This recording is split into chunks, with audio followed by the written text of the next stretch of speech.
ว่าไปเนาะมาแต่เช้าแต่ว่า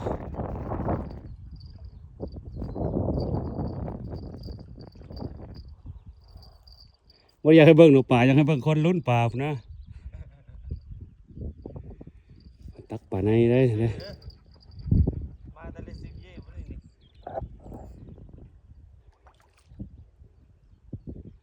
ลุดไปหันสิส่งวิดีโอให้เมียเจ้าเบิ่ง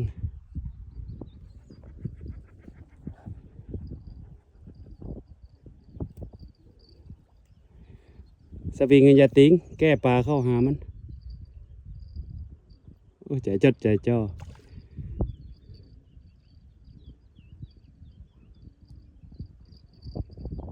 เอาละแม่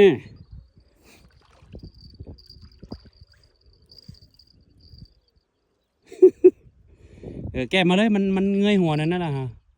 ยกขึ้นในหัวมันลอยขึ้นตัวบริใหญ่ปะเนี่ยยกแล้วนะดึงเข้าไปหาสวิงอย่าติ้งสวิงฮะย้อนสายโอ้คือเดี๋ยวโอ้ไข่เต็มท้องเลยนี่ บอกนะแม่ไหนเด้อเมียเด้อว่าใครปลา ได้